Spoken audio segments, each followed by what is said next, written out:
Bom, boa tarde a todas. Então, hoje a nossa aula, né, na aula passada nós vimos os mecanismos de ação dos fungicidas, né? Então, tem diversos produtos que podem ser utilizados, certo? Como comentei e vou comentar no final dessa aula, também eu vou dar uma lista com os fungicidas, não só fungicidas, mas também inseticidas e herbicidas que são registrados para o cultivo da videira. Ela é de 2019, eu acho que foi a mais recente que eu consegui, que eu achei. Eu acho que não deve ter mudado muitos produtos de lá para cá, certo? Então, com produtos que são registrados, né, para aplicação em videiros. Mas além de produtos, é muito importante, né, até já foi falado em outras aulas, algumas recomendações técnicas, né, que devem ser utilizadas na medida do possível para evitar que a doença se instale no vinhedo, certo? Então daí a gente vai ver algumas já foi comentado bastante em outras aulas, né? E elas se agrupam se agrupam, né? De algumas formas. A gente vai ver que tem a evasão, tem a terapia, né? Tem diversas estratégias que são adotadas, então, para o controle ou para evitar que a doença chegue no vinhedo, certo? Então, o controle das doenças, né? Ele não é resumido só à aplicação de fungicidas, né? Eu tenho que fazer diversas técnicas de manejo, né? Por exemplo, a poda verde, para reduzir a para reduzir a para aumentar a aeração e a insolação nesse vinhedo, que a gente vai ver então que é uma alternativa de tentar de controle, desde a instalação do vinhedo, a orientação das fileiras, certo? A exposição solar, são todas metas, são todas ações que eu devo realizar, né, previamente à aplicação de fungicidas, certo? Não deve se resumir só à aplicação de fungicidas para o controle de doenças. Embora, depois que ela já esteja efetivamente instalada no vinhedo, as doenças, aí sim, né, o controle químico ele deve ser utilizado, certo? Então, medidas adotadas desde a implantação do vinhedo, né, elas podem minimizar os efeitos destrutivos dos patógenos sobre a planta, né? E também, se eu tiver, por exemplo, se eu realizar uma poda verde, se eu utilizar o manejo correto, uma boa orientação solar do vinhedo, se eu manter essa copa com maior insolação e aeração, também o uso de fungicidas, né, por mais que eu tenha que utilizar eles, ele vai ser reduzido, vou ter menos aplicações, certo? Então, são diversas estratégias que devem ser adotadas para o controle dessas doenças, né? Não somente os fungicidas. Então, a primeira delas, né, elas são agrupadas com diversos nomes. A primeira delas é a evasão, que ela agrupa, então, uma série de técnicas que visam a prevenção da entrada da doença pela fuga em relação do patógeno ou pela modificação das condições ambientais que deixa essas condições do ambiente não favoráveis ao patógeno, não favoráveis ao estabelecimento dessa doença, certo? Então, aí vão práticas, sobretudo, de aumento da insolação e da aeração no dossel vegetativo dessas plantas, certo? Então, deve-se evitar áreas recém-desmatadas quando da implantação do vinhedo. Geralmente, essas áreas que foram né, que antes havia uma floresta, elas possuem uma, um solo bastante úmido, né, com bastante matéria orgânica, sobretudo. Isso torna mais fácil o desenvolvimento de micro-organismos, certo? esses micro-organismos que podem causar podridões radiculares. Da mesma forma, é um solo que ele é mais úmido, né?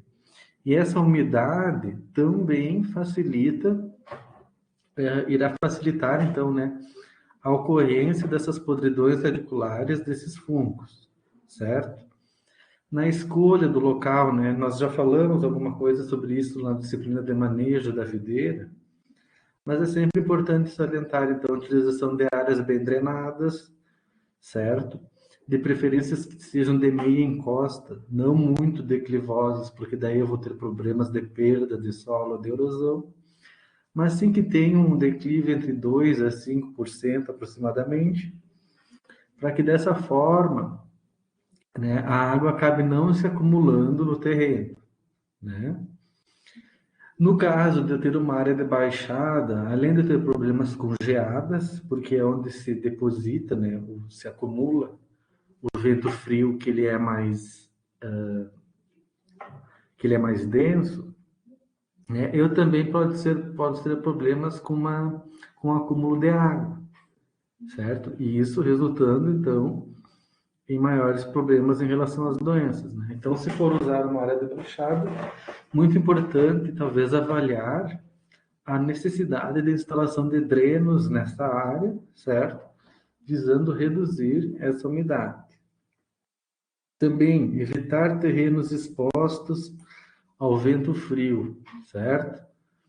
Então, essa daqui, sobretudo, como a gente já viu, né, na descrição de cada uma das doenças, os ventos, além de eles trazerem lá os esporos, que são por onde os fungos se disseminam, né, sobretudo a antracnose, que essa sim é muito característica, então, de ocorrer em regiões, né, em locais onde não tem o vento frio. Então, a instalação de quebra-ventos, visando diminuir a velocidade desse vento e visando diminuir, então, a entrada de doenças dentro do vinhedo, é de fundamental importância, né? E aqui, então, como eu comentei, né, já evitar as áreas de baixadas que concentram maior umidade, né? E também, nessa área de baixada, geralmente, eu vou ter menor ocorrência de vento. E o que vai fazer? O período de molhamento foliar vai ser maior, e maior molhamento foliar, mais umidade, resulta em maior severidade, né, e incidência das doenças, certo? Então, essas estratégias aqui, vocês vejam que geralmente, né, são pelas modificações do local, né, das condições ambientais, tentando deixá-las não favoráveis ao patógeno, certo? Tentando prevenir, de certa forma, então, né, a prevenção da entrada da doença no vinhedo,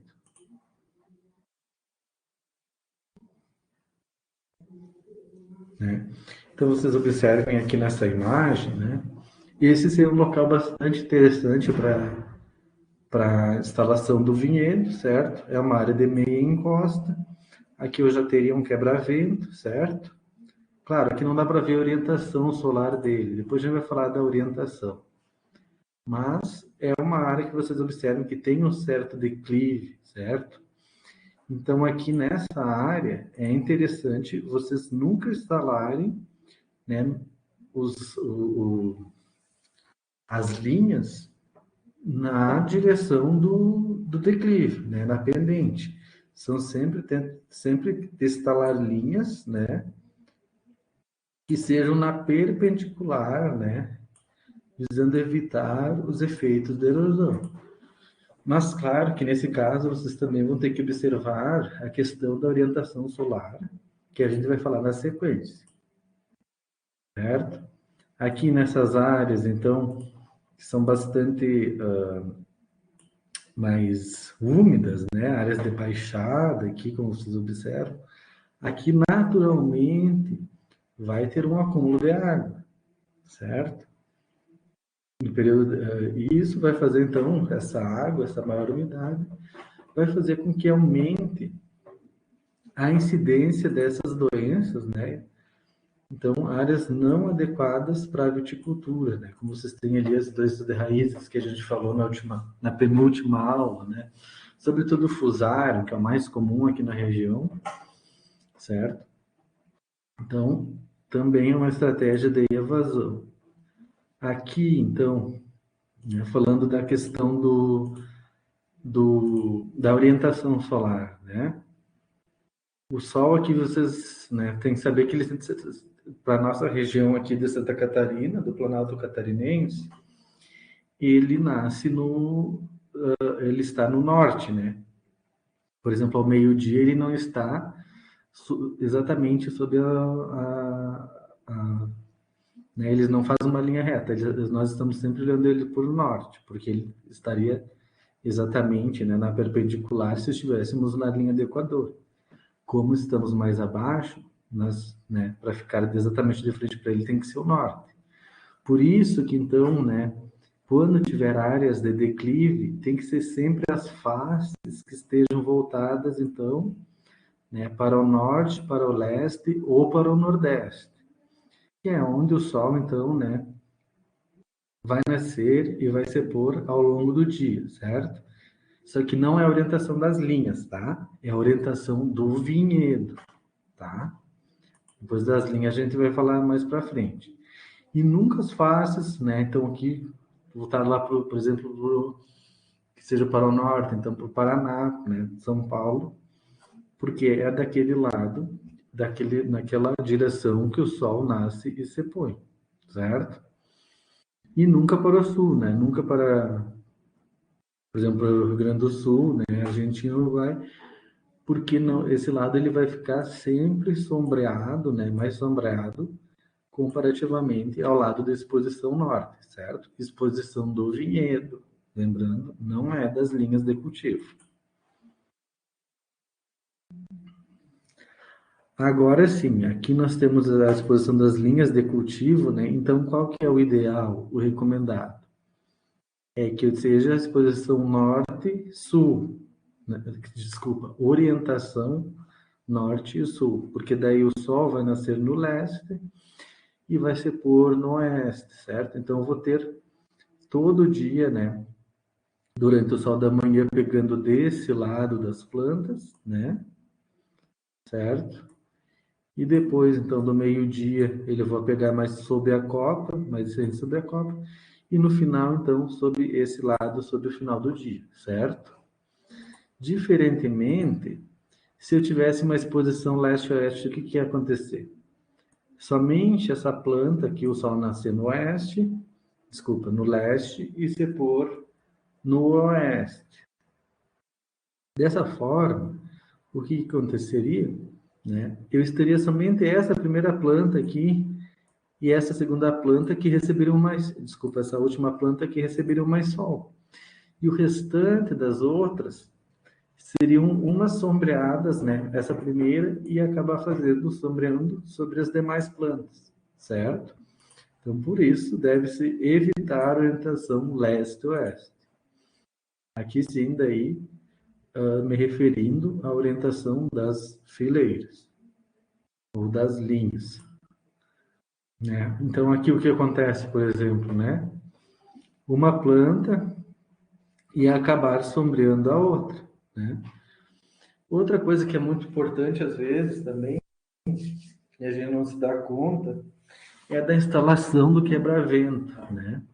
Eu não posso fazer esse quebra-vento. Vocês imaginem que aqui então seria a árvore do quebra-vento e aqui então estaria o meu vinhedo. Eu não posso deixar ele tão próximo ao meu vinhedo, porque dessa forma, além dele causar sombreamento, ele também vai estar competindo com a planta por água e nutrientes, certo?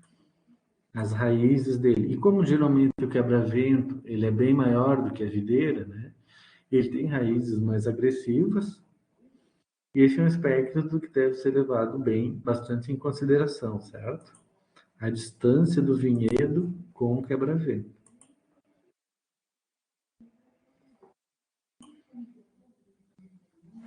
Bom, então falamos da primeira técnica que foi a evasão. Agora, né, evitando a evasão e a exclusão também, ela busca evitar com que a doença, a prevenção, então a exclusão, ela também busca a prevenção da entrada da doença e do seu estabelecimento em uma área que não tem. Então, antes lá eu estava cuidando para minha área não ter, certo? Para evitar que a doença chegue na minha área, né, no meu vinhedo, através de modificações que aumentassem a insolação, certo?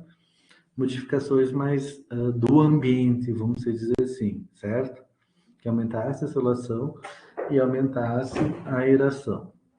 Agora, nessa segunda, é a exclusão, que então é feita através então da prevenção da entrada do estabelecimento do patógeno numa área que eu não tenho ele ainda. E é feita através de medidas quarentenárias. Dentre as diversas medidas da exclusão, né, é utilizar mudas, né? Isso é principal, e às vezes o produtor não se atenta, que a muda, né, ela é como se fosse um alicerce, né? Às vezes o pessoal faz uma adubação muito boa, escolhe muito bem as variedades, tem uma área, né, com boa insolação, instalou quebra-ventos, né, fez um sistema de condução, né, adequado, gastou um monte com aquilo, e às vezes o pessoal, né, quer economizar para adquirir as mudas, certo? E isso é uma coisa que não deve ser feita, certo? Mudas de qualidade fitossanitária, né?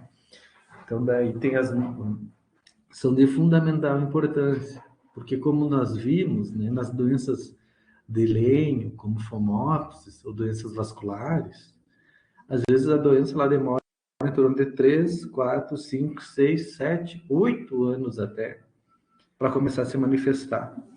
Então daí, imagina, eu já começo então a ter, e daí ela vai se manifestando aos poucos. Então, de 8, 7 anos depois, que quando eu vou começar a ter um retorno financeiro do investimento que eu fiz no meu vinhedo, começa a aparecer a doença porque a muda ela já veio contaminada do viveiro, certo? Então, ter, né, para que as plantas possam ter e depois e se a muda já está contaminada com doenças lenhosas, por exemplo, eu vou ter que arrancar aquela planta e daí a minha área, eu já contaminei a minha área daí, certo? Então daí é muito mais complicado fazer um controle. Então por isso que a importância, né, de utilizar mudas com qualidade fitossanitária e genética, ou seja, né, não só que ela não tenha doenças, mas que também seja, por exemplo, um clone de Cabernet Sauvignon que seja produtivo, que produza vinhos de qualidade, certo? Ou que também muitos viveiros às vezes vendem mudas, né? Daí tu compra lá por ser um Cabernet Sauvignon e eles acabam mandando um Merlot. E isso acontece muito, muito mesmo. Então, né? Daí vocês veem, né? Se eles não têm nem a qualidade, a capacidade, né? De verificar qual que é a variedade correta e imagina como é que está a qualidade sanitária dessa videira, certo?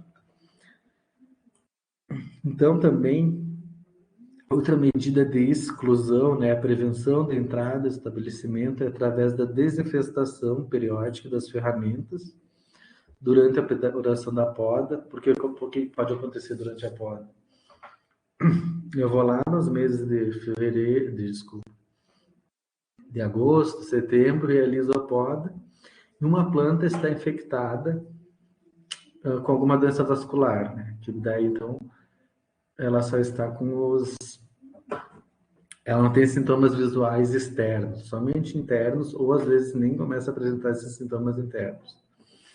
E eu vou lá e podo essa planta, né? Eu utilizo podões, serrotes, tesoura de poda para podar essa planta, né? Mas é só ela que está contaminada. A da vizinha não está. Só que, daí, como o que é? Esses micro-organismos, os fungos, por exemplo, eles ficam aderidos às tesouras, os podões, aos serrotes, eles se aderem, né? E daí eu acabo podando a planta do lado, que não estava doente até então, né? E acabo contaminando a planta do lado, certo? Então, muito interessante, muito importante, né? Quando for podar, certo?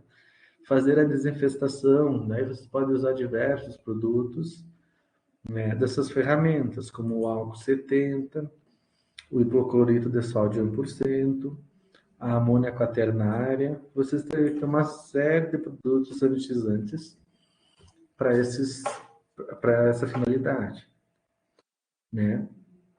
E também isso aqui se refere muito a áreas que estão infestadas com pérola da terra, por exemplo, ou também com fusário, né?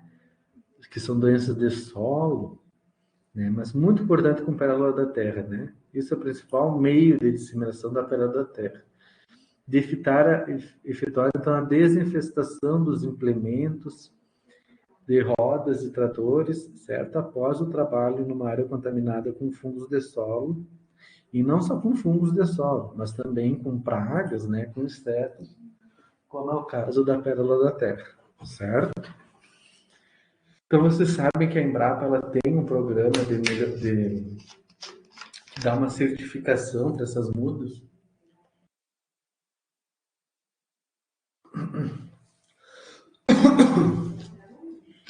que é o programa, perdão, que é o programa Mudas de Qualidade, né? Então, assim, uma recomendação, né, que vocês ao adquirir mudas que sejam de viveristas que estão cadastrados nesse sistema, certo? Porque daí eles não é bem uma fiscalização, porque não é uma lei, mas eles sim que recebem, né, um selo da Embrapa e eles sofrem auditorias periódicas para ver se eles estão realmente produzindo aquelas mudas de acordo com o que é recomendado pela Embrapa, certo? Pela Embrapa Verdinho lá de Bento Gonçalves. Também, quando vocês vão fazer uma compra de mudas, tem esse guia visual para avaliação da qualidade de mudas de videira, certo? Eu já falei em uma aula, mas eu vou reforçar que vocês devem fazer, então, se for comprar um lote, né, que vejam pelo menos 10%, 5, 10% mais ou menos, é que vocês façam diversas verificações em diversas partes dessa muda para verificar a presença ou não de doenças e também ver o aspecto morfológico dessa muda, né? Então, primeiramente, se recomenda a compra de mudas de raiz nua, né? Para que eu possa, então, já verificar, por exemplo, a presença de pérola da terra, de fusário, nessas raízes, né? Então, são feitas verificações no ponto da enxertia, verificações no tronco do porta-enxerto, certo? Presença, sobretudo, de antecnose e escoriose, verificações na base do tronco do porta-enxerto e verificações nas raízes para ver, por exemplo, pérola da terra e fusariose, certo? Então, né, então, o que a gente pode ver nas mudas, né? Aqui não tão diretamente relacionadas a patógenos, mas também indiretamente, né? A diferença de diâmetro entre o enxerto e o porta-enxerto, né? O que acontece? Se eu tenho uma diferença de diâmetro aqui, não pode ser muito grande, porque se eu tiver ela, vai ser porta de entrada, né? Esse ferimento aqui, porta de entrada para micro-organismos. Da mesma forma, né? Se eu tenho fissuras no ponto da enxertia, né? Que o pessoal chama de má soldadura. Também isso aqui, então, vai ser porta de entrada, né? Ela vai ficar com essas fissuras, vai ficar os tecidos expostos aqui e que vai ser uma porta de entrada para esses micro-organismos, certo? Também, né, o enxertia sobre aquário com material vegetal na porção apical, presença de vírus causador de entumecimento dos ramos da videira, né? E também aqui na região da enxertia, vocês também podem fazer um corte transversal para ver o fungo, para ver se há algum fungo de lenho, né? O fungo vascular, né? Como é o caso, por exemplo, da podridão descendente. Lembra que nós comentamos da botriosfera, certo? Que causa então essas necroses, certo? Algumas de coloração então mais castanha, de coloração marrom, certo? Que são bastante características, né? Agora, no caule, quais verificações que devem ser feitas, então? Né? Presença do fungo causador da antracnose, que a gente viu que são manchas, então, mais arredondadas, como você pode observar aqui na imagem. A presença da escoriose, que então aí ela causa essas escoriações mais alongadas, no formato longitudinal, certo?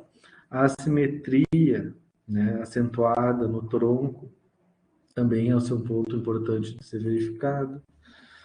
Os insetos, a gente não viu ainda, certo? Mas tem essas cochonilhas, né? Tem essa aqui que é a farinhenta, que ela dá esse aspecto mais branco, ou cochonilhas de tronco.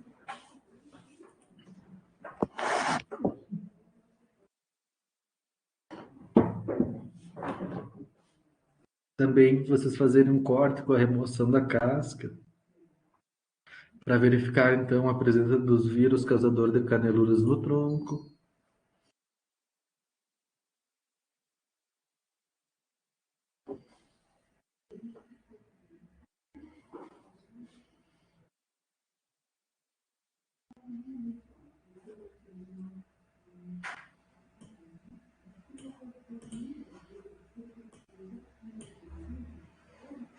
Oi, Samia, tudo bom?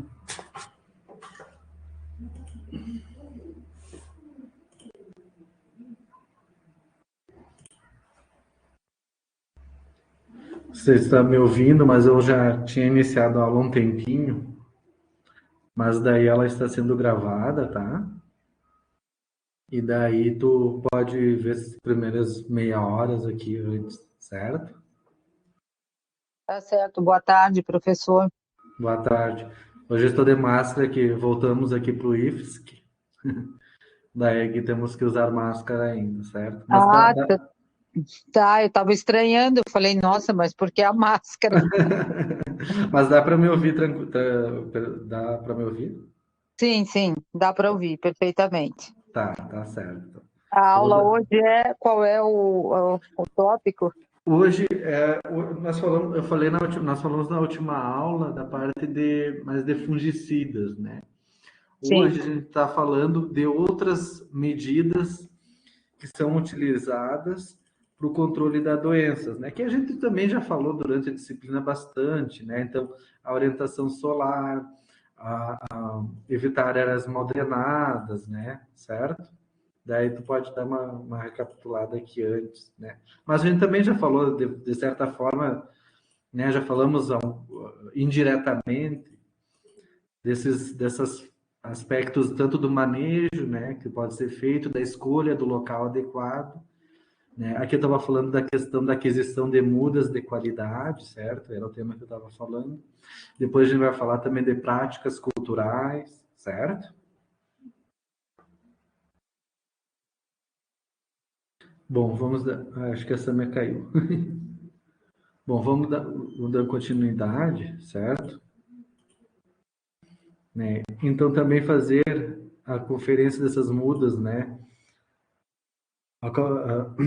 Por exemplo, né? Fazer pequenos cortes longitudinais, certo? Para ver, por exemplo, a presença do fungo causador do pré-preto, se vocês lembrarem, cilindrocarpo, né?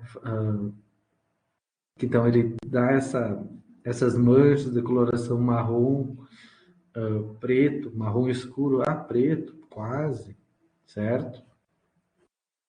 E também vocês podem fazer cortes transversais, certo? Para observar, então, essas manchas, né, características, né? Depois também aqui a doença de Petri, que a gente foi comentado, certo? Também dessas manchas mais características aqui que a gente comentou na penúltima aula, certo? Que é como se fossem esses anéis mais no centro da planta, né? Então, doença da Petri causada por falcemônio ou falmonielo, né? São geralmente essas duas espécies de fungos que causam a doença.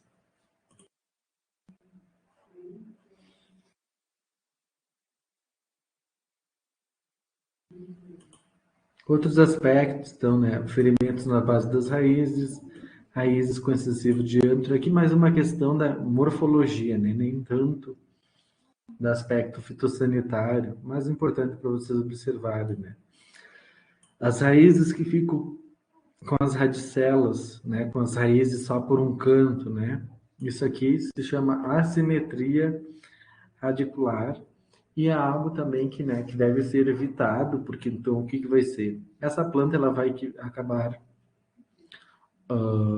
absorvendo água, nutrientes somente de um lado, né? Então ela vai ter uma menor capacidade de exploração desse solo, né? E também a presença, né, de insetos da filoxera e de presença de insetos pérola da terra, que são, então, que a gente vai ver na sequência da disciplina, certo? Daqui umas 2 aulas já vamos entrar na parte dos insetos, certo? Outra forma, né, do combate às doenças é através da erradicação.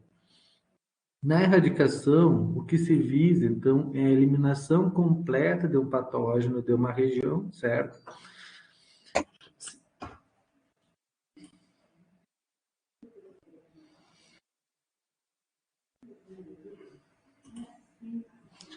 Na erradicação, então, se visa a eliminação completa do patógeno de uma região, sendo possível quando o patógeno tem poucos hospedeiros ou tem baixa capacidade de disseminação, né?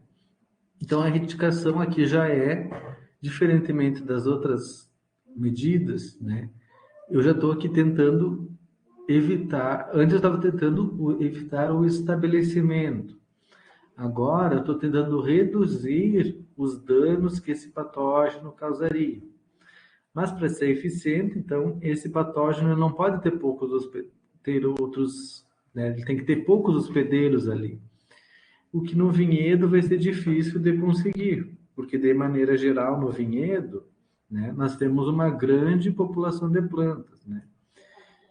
E também ele tem baixa capacidade de disseminação, de se locomover. E como a gente viu, né, nos fungos, aqui nós temos os esporos que levam, então, esses são estruturas de que o fungo se dissemina.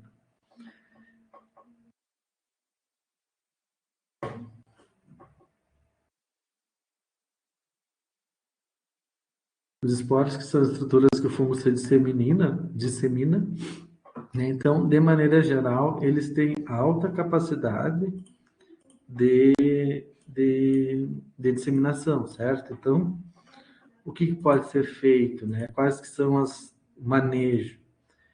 Eliminar partes das plantas, né? Parte de plantas ou partes vegetais doentes. Isso aqui, para doenças foliares, é complicado, certo? Porque às vezes uma folha, ela pode não estar apresentando o sintoma ainda, né? Mas ela pode já estar infectada. E eu vou tirar sempre a folha, né? Pela lógica, a gente vai tirar a folha que já está infectada, mas não é que aquela que eu não tirei não está infectada, certo?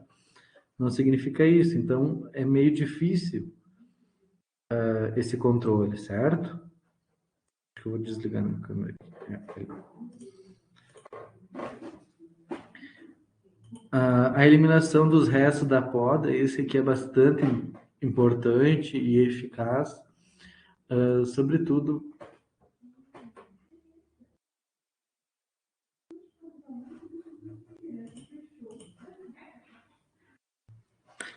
Sobretudo.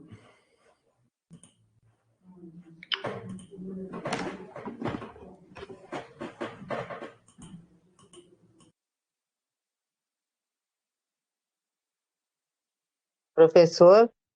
Sim, eu não tá, eu tinha Ah, caído e não voltou o áudio, né? sim, porque eu também caí, depois voltei, agora eu falei, será que fui eu que caí de novo? É que agora estou em Urupema também, daí eu acho que está sincronizada as nossas Não, quedas. eu não estou em Urupema hoje, eu estou no litoral. Ah, Mas bom, aqui, menos mal. É, eu vi agora que me dei conta que eu estava falando aqui, né? E não estava saindo o tá, é áudio. porque eu vi que interrompi, assim, eu falei, acho que é o sinal que tá ruim. Mas aí Certo. é mais provável que seja o sinal aí de Urupema mesmo. Bem possível. É, Bom, mas eu vou voltar nesse slide aqui que era mais importante, daí eu vou explicar ele novamente. Que eu acho que do outro até a gente já havia comentado em outra aula. Certo. Então, outra estratégia que tem é a erradicação. Tanto as estratégias que a gente viu antes, que foi a evasão, né? Elas buscam evitar que a planta se estabeleça, né, no vinhedo. Aqui nós já vamos ter situação que a doença se estabeleça no vinhedo, não a planta. Certo? Aqui nós já vamos ter uma situação que a planta já se estabeleceu no vinhedo. E o que eu vou fazer então para reduzir as perdas advindas dessa doença, né? Ou tentar, inclusive, né, que a eliminação completa desse patógeno de uma região, certo? Então, visa a eliminação completa, não é diminuir perdas. Diminuir perdas é no próximo item, certo? Então, isso aqui pode ser utilizado quando o patógeno tem poucos hospedeiros, o que é bastante difícil, porque quando a gente está num vinhedo, né, geralmente tem bastante plantas, né, de videira, né? Então tem uma população elevada de plantas, né? E também quando o patógeno tem uma baixa capacidade de disseminação. E como a gente viu aqui, a maioria dos nossos fungos, sobretudo os foliares, né, eles têm os esporos que permitem com que eles sejam então disseminados, né, de forma bastante efetiva, certo? Então talvez essa daqui, né, seriam mais para doenças de lenho, talvez, certo? Ou doenças que estão no solo, que daí teria uma baixa capacidade de disseminação, né? Então o que pode ser feito? Eliminação de plantas ou partes vegetais doentes, mas essa é complicada para doenças foliares, porque o que vai acontecer? Uma folha, quando está com mildio, né, ela expressa seus sintomas muitos dias depois de já estar infectada. E se eu for eliminar as folhas, por exemplo, o que vai acontecer? Eu vou eliminar só as que estão com sintomas, mas não significa que as que eu deixei não estejam com mildio, né?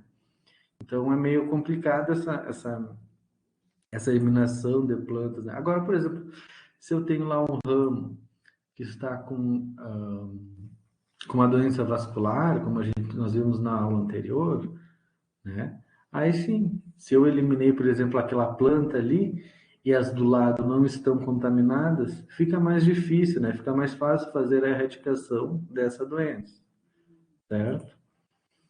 A eliminação dos restos de poda, né? Isso aí, sobretudo, para tentar diminuir a fonte de inóculo dentro do vinhedo, né?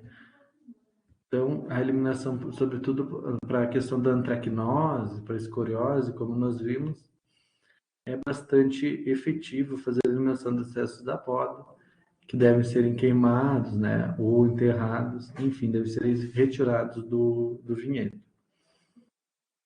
Fazer também uma aeração profunda desse solo, né, e descarificação para eliminar o máximo possível de raízes das outras plantas.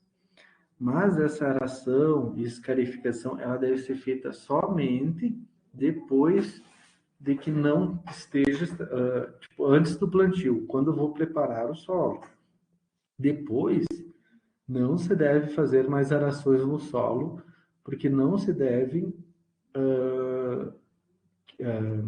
podar essas raízes, né, ou danificar esse sistema radicular, certo? Porque se eu acabo quebrando uma raiz, é porta de entrada para doenças, e daí eu acabo comprometendo toda a minha planta.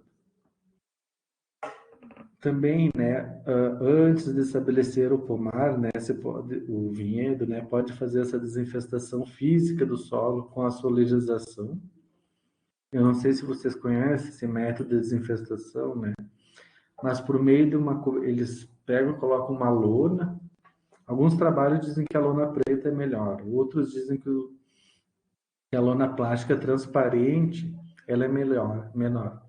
O que vai fazer então? Essa lona transparente, se eu coloco sobre o solo, o que ela vai fazer? Ela vai fazer como se fosse uma estufa, né? Vai entrar os raios solares, vai aquecer o solo e não vai deixar com que aquele calor se dissipe, já que tem a barreira física da lona, né? E aquele solo, então, ele vai se aquecer, quanto mais escuro é o solo, mais ele vai aquecer, certo? Pode chegar até 60, 60 e poucos graus. E isso vai fazer, então, com que seja um ambiente que não seja propício, né, para o desenvolvimento de micro-organismos e também de insetos. Da mesma forma, fazer a rotação de culturas, né? Evitar que, se eu plantei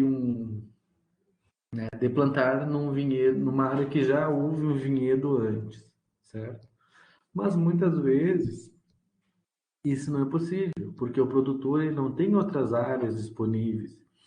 Ou se não, o produtor, por exemplo, quer aproveitar o sistema de condução que está naquela região, naquela área, né? Então ele meio que não tem outra alternativa a senão plantar na mesma área.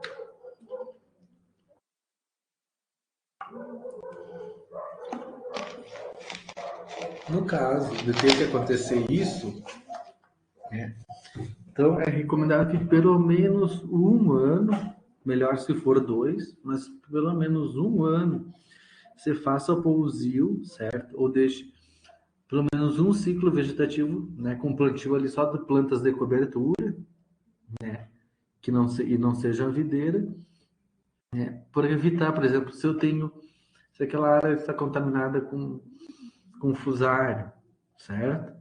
Né, que durante esse ciclo, então, que ele vai ficar em pousio, esse fusário, ele não continue, né, ele acaba, então, diminuindo a ocorrência naquele local por não ter o hospedeiro, né, a videira presente, certo? Então vocês veem aqui, quando vai preparar o vinhedo, né, prepara o solo para a implantação do vinhedo, né, então fazer uma aração profunda aí para expor, né, as raízes. Se eu tenho raízes de algum hospedeiro, de insetos, pragas, né, ou também de fungos, que esses fiquem expostos ao sol, né, e não num ambiente muito úmido, certo? Tá. Agora, outro fator também é a regulação. A regulação, ela permite, né, a atuação do homem no controle de doenças pela alteração dos fatores ambientais envolvidos, certo? Então, aqui a gente já está tentando falar, sobretudo, do aumento da insolação e da aeração. A primeira delas, então, é usar sistemas de condução altos, né? No mínimo 1 metro acima do solo. Isso, os sistemas de condução já são recomendados, né? Tanto espaldeira quanto latada, ou latada mais ainda, né? Que fiquem a mais de 1 metro do solo. Porque se eu ficar muito perto do solo, o que vai acontecer? Né? Eu vou ter ali as minhas plantas de cobertura, como a gente já viu na aula de manejo. E essas plantas de cobertura, elas tendem a reter mais umidade, tendem a propiciar um microclima mais úmido, E essa maior umidade vai acabar se traduzindo numa maior, então, ocorrência de doenças nas folhas que estão próximas ao solo, certo? Também a realização, então, esses aspectos a gente já viu bastante, né? Na disciplina de manejo da videira 2, né? De realizar a poda verde, o desbrote, a desfolha, o desponta. Sobretudo porque, então, para deixar esses cachos mais expostos à luz solar, também evitar, aumentar a aeração, né? E diminuir e aumentar a insolação, buscando, então, um maior arejamento da copa e uma maior, então, redução do período de molhamento foliar. Evitar o excesso da adubação nitrogenada, certo? Então, o que é? Geralmente, quando eu aplico, faço adubação nitrogenada, sobretudo com cama de... O pessoal usa muito cama de aviário, acaba ocorrendo que essas plantas ela começam a emitir muitas brotações, muitas folhas, né, por causa do nitrogênio. E isso resulta, né, um excesso de brotação, certo? E muitas folhas, muitos brotos, muitos ramos fazem com que reduza o arejamento dessa copa, certo? Então, tem que ter uma adubação equilibrada. Os compostos orgânicos para a melhora dos micro-organismos do solo, responsável pelo antagonismo a patógenos, certo? Então, isso aí, né, a gente viu que tem diversos fungos que eles acabam sendo antagonismo né? O que é antagonista? É que eles sejam como se fossem inimigos naturais desse patógeno, né? Então, dessa forma, ou também outros micro-organismos, como é o caso das micorrizas, o que acontece? As micorrizas, ela está presente no solo, né? E ela se associa às raízes das plantas. E o que acontece? Né? Elas atuam como uma simbiose mutualística, ou seja, elas atuam modificando a arquitetura do sistema radicular da planta. Esses fungos, essas hifas, elas vão se espalhando pelo solo e provém a planta da água e de nutrientes dentro do solo, né? Elas absorvem e passam para a planta. E, em troca, a planta fornece carboidratos advindos da fotossíntese, certo? Então, esses são organismos que são benéficos para as plantas. Então, as micorrizas, no caso, né, é estimado que que elas aumentem até 40 vezes a superfície de absorção das plantas, né? Então, seriam ali como umas raízes, como umas segundas raízes para as plantas, certo? Isso aumentando a capacidade de absorção de nutrientes e de água, o que acontece? A planta, então, ela está melhor nutrida e menos suscetível a doenças, certo?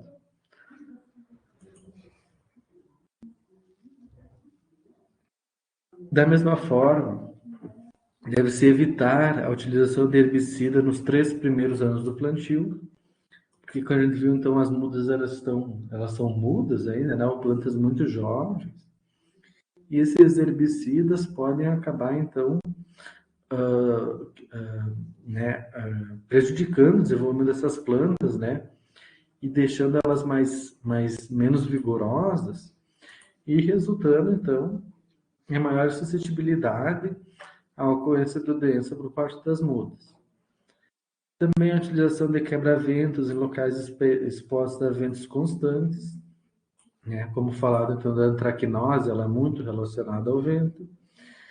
E evitar o ferimento das raízes, como o caso, por exemplo, né, que o pessoal faz essas escarificações que eu comentei no slide anterior, devem ser evitados, então, porque esses ferimentos nas raízes vão causar com que porta de entrada para fungos, né, para os fungos vasculares, como foi visto na aula, né, 2 aulas atrás, como o caso, por exemplo, né, o principal do fusar. Então, vocês vejam aqui no sistema de condução, né, o sistema de condução em espaldeira, certo? O primeiro fio, ele vai estar, então, a 1 metro do solo, né? E é sobre esse fio que eu vou conduzir, então, a videira, né? Então, evitar que fique muito perto do solo, porque no solo, aqui no sistema enlatado, também ele fica até mais, quase 2 metros, né? Depois, na verdade, ele acaba cedendo um pouquinho, mas evitar sempre que ele fica muito próximo ao solo, porque aqui é sempre muito interessante que eu deixe as plantas de cobertura, né, sobretudo no inverno, bastante altas. E o que vai acontecer? Se esse dossel vegetativo estiver muito próximo ao solo, né? Se ele estiver muito próximo ao solo, vai acabar que ele vai ter uma maior umidade e isso vai resultar, então, em maior incidência de doenças, né? Aqui eu quero mostrar, então, a questão da poda verde, né? Não necessariamente que o sistema latado seja melhor ou pior, se ele for bem conduzido, certo? Como hoje o pessoal tem feito essas latadas descontínuas ali, ele não oferece risco de doenças. Ele permite uma boa produção, né? Agora, se não for feito aqui, por exemplo, né, plantas altamente vigorosas, né, não foi feita desfolha, desbrota, né, estão cheia de brotos para tudo que é lado, né, lá dentro chega a ser uma escuridão que a gente não consegue nem observar no interior, né? Então isso aqui sim, isso aqui é muito fácil, se tiver uma chuva, se tiver molhamento foliar, aqui é uma região muito úmida, certo? E muito propícia ao desenvolvimento, então, dessas doenças, certo? Não é o sistema de condução em si, mas é como está conduzido esse vinhedo, né? Sem a realização da poda verde. Né? Aqui vocês observam, né? Já tem uma maior no sistema latada, né?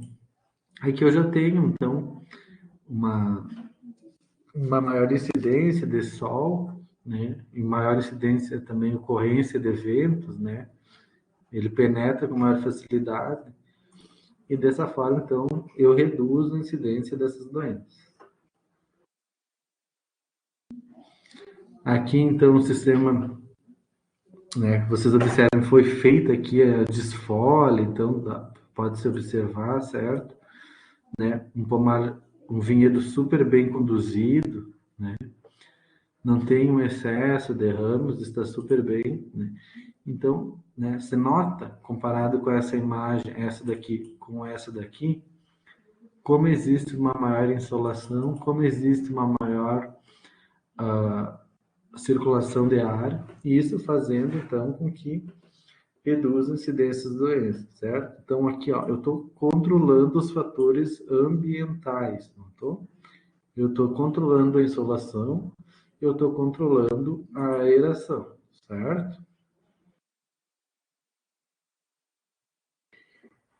Em relação aos quebra-ventos, também é um aspecto bastante importante que às vezes o pessoal se esquece, né? Lembre que os ventos, né, é que trazem a antracnose, que trazem as doenças dos pomares vizinhos. Então, é muito interessante, é muito importante que eu tenha esses quebra-ventos, certo? Então, daí diversas espécies vocês podem utilizar, certo? Na implantação do vinhedo, já vocês podem usar esses que têm uma menor, como capim-elefante, que são um pouco menores.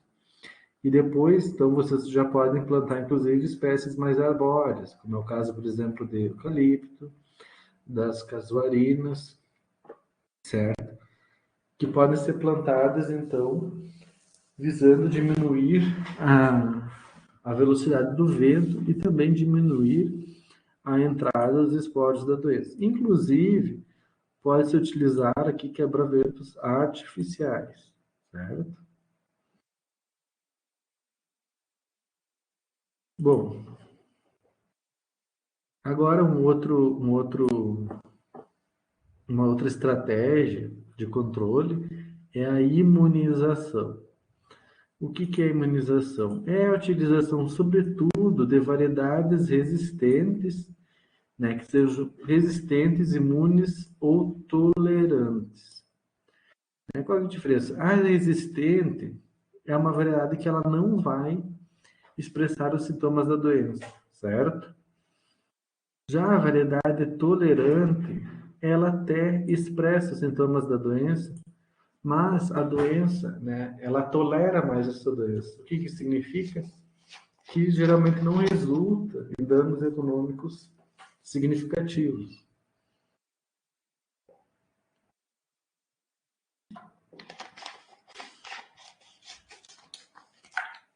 Certo? Então, esse é um método de controle, ele é bastante interessante porque ele é mais econômico, vamos dizer assim, para o produtor, né? Ele não onera diretamente o custo de produção e pode até dispensar outras formas de controle. Então, eu posso acabar reduzindo, né, o uso de fungicidas se eu utilizar uma variedade que for resistente ao mildio, como é o caso das PIV, né, que nós vimos um vídeo na aula anterior. Né? Então, é um controle varietal de doenças, certo? Normalmente, de maneira geral, as cultivares americanas, então as vites labruscas ou as híbridas, elas são mais tolerantes aos principais patógenos que atacam o vinho. Desculpa, a videira. Né? Então, for ver, por exemplo, uma cultivar Isabel, a Bordeaux, ela manifesta o mildio.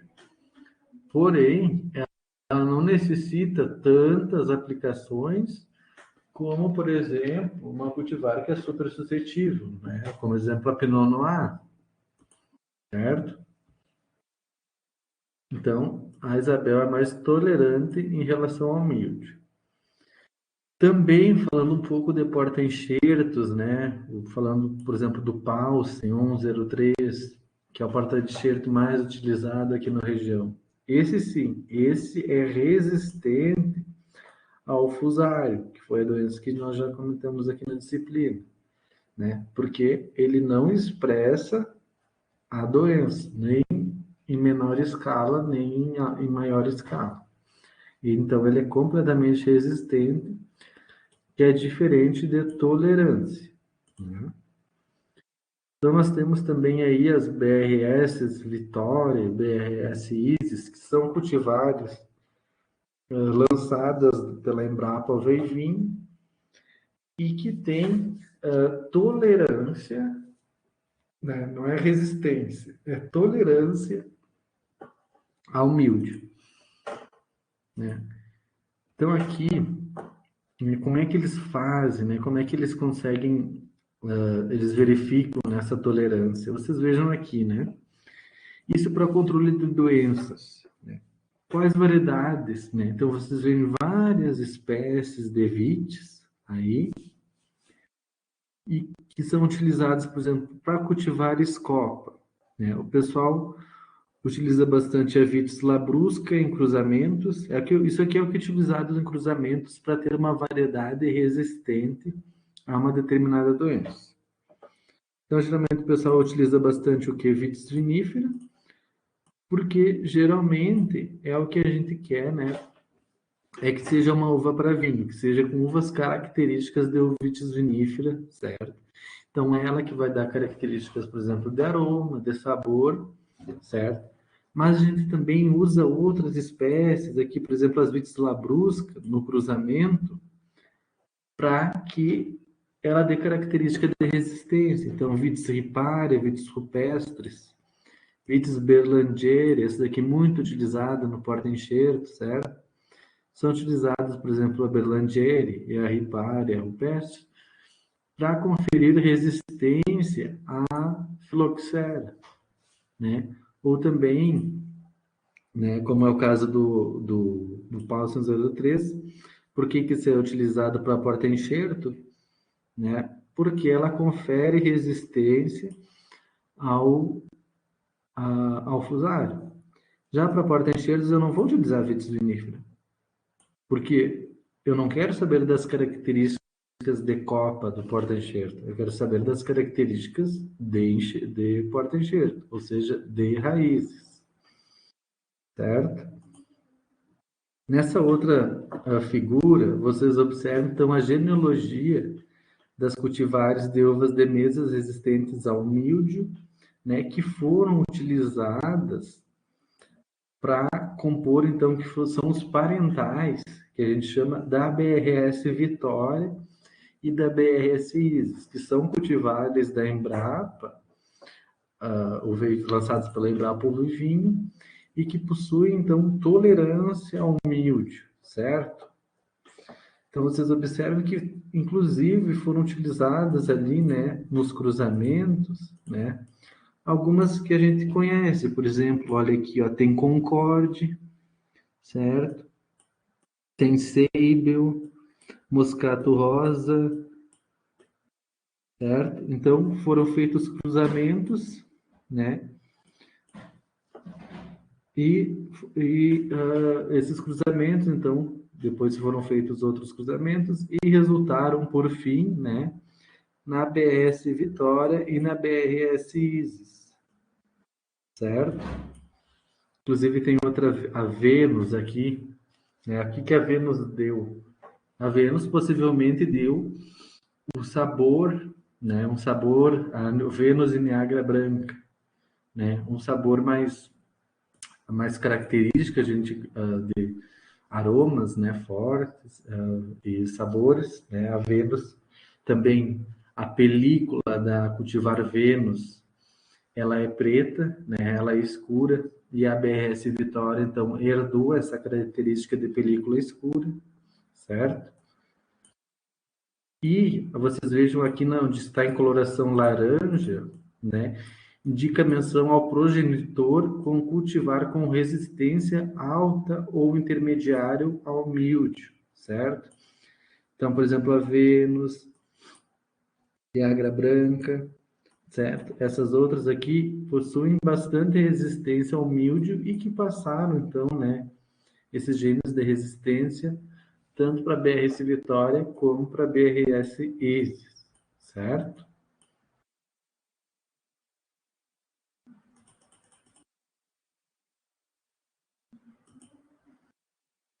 Aqui nesse outro gráfico aqui,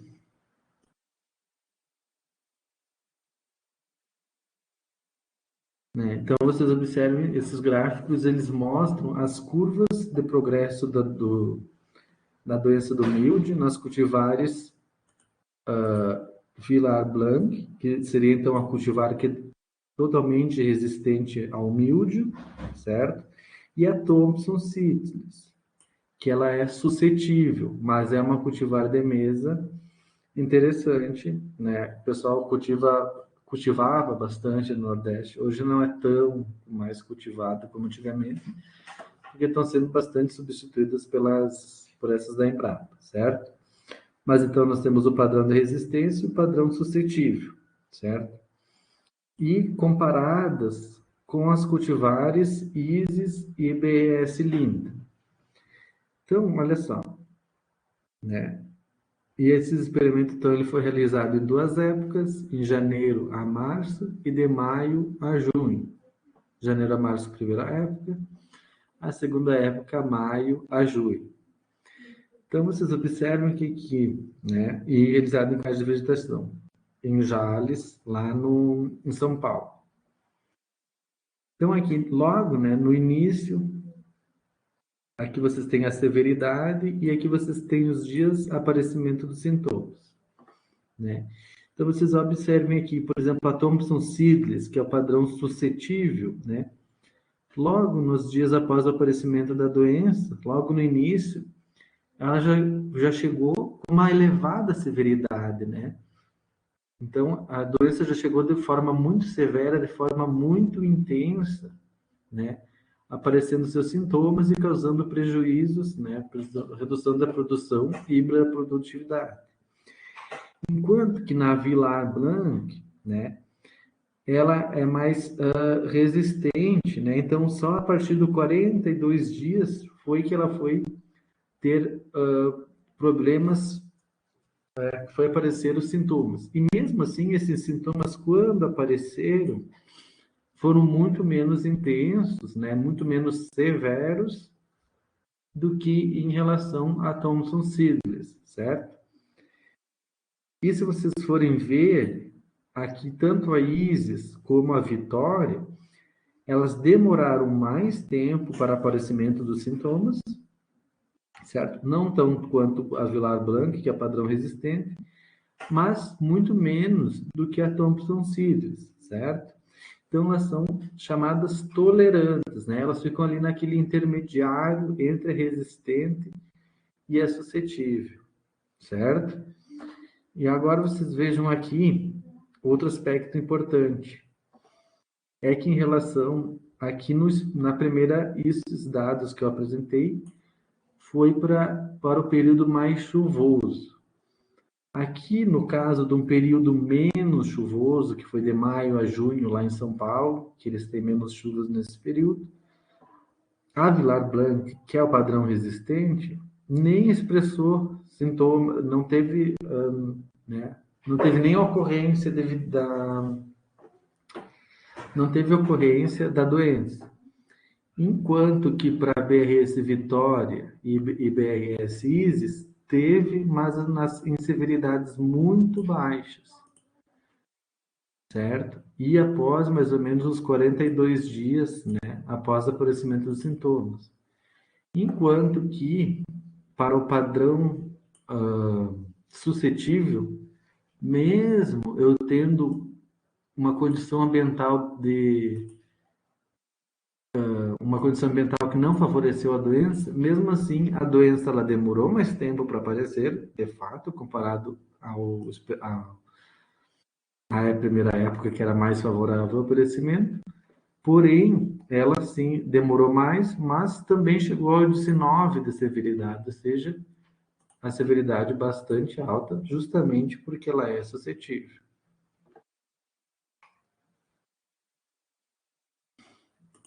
Certo? Então, aquele ali foi a imunização, certo? Que então, a utilização de vários resistentes, imunes ou tolerantes. A próxima estratégia, então, é a proteção ou a terapia. Nesse caso, o que vai acontecer, né? Vai ser a prevenção do contato direto do patógeno com a planta hospedeira, certo? E como é que a gente usa isso? Sobretudo com a aplicação de fungicidas, certo? Visando então diretamente, eliminar esse patógeno. A ideia é proteger a planta contra a penetração do fungo. Embora tenha alguns, sobretudo para o míldio, né, que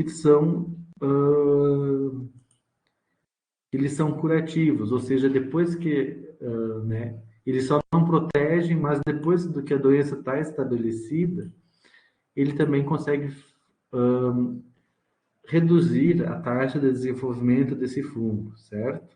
Após ele já estabelecido. Mas a maioria deles são preventivos, ou seja, a gente deve utilizar antes que ele esteja presente, que a planta esteja apresentando sintomas, certo? Então, a proteção dos ferimentos após a poda, contra a infecção de botriosfera e de fomopsis, como nós vimos, né? Com a aplicação de cauda à base de fungicida, né? Você pode utilizar, então, a aplicação da pasta bordaleza, certo? Ou por meio do pincelamento e pulverização dos cortes com fungicidas de contato ou sistêmicos nos primeiros 15 dias, certo? A eliminação de podridões internas, esporidões que não brotam. Pulverização com fungicidas de contato, então, para prevenção da infecção do patógeno, né? E proteção dos tecidos verdes com os fungicidas sistêmicos, certo?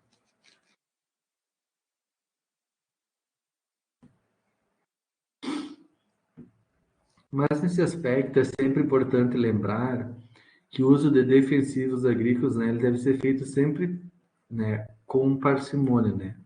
Deve ter um rigor técnico para sua aplicação, e sempre ser a última opção, né? Para evitar a poluição ambiental, também a intoxicação de quem está aplicando e também de quem vai consumir essa, essa uva, certo?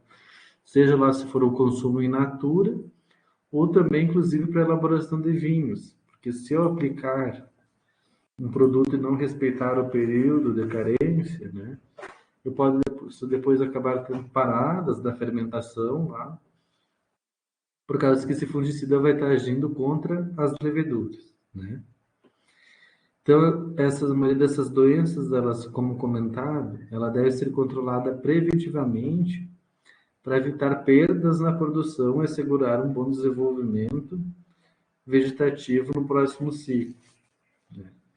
Como eu comentei, né, para o milho já tem até produtos curativos, que o que acontece, né? Ele não elimina o fungo, esses curativos, né? Mas eles limitam o desenvolvimento do fungo, certo? E impedem com que essa doença, né, o milho, por exemplo, se propague para outras partes da planta e, inclusive, outras plantas, certo? Então, eles devem ser, os produtos recomendados, certo? Eu vou colocar, então, para vocês a lista dos produtos recomendados para as principais doenças da videira, né? Eu vou colocar ali no SIG, que foi a tabela mais recente que eu encontrei,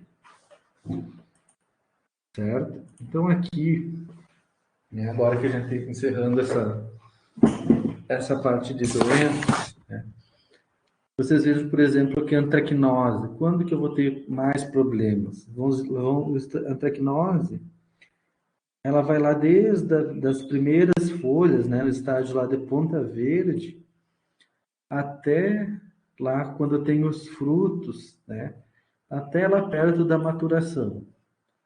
Já a escoliose, ela é só mais problemática ali no início, certo? No estado de ponta verde, de algodão, quando inicia a brotação.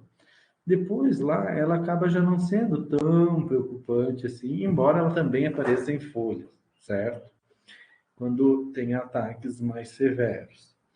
O míldio, eu já vou ter ele, então, desde ali do estágio de duas, três folhas separadas, certo? Quando começa a ter as inflorescências, até também muito perto ali, grão chumbinho, mais ou menos, grão ervilha.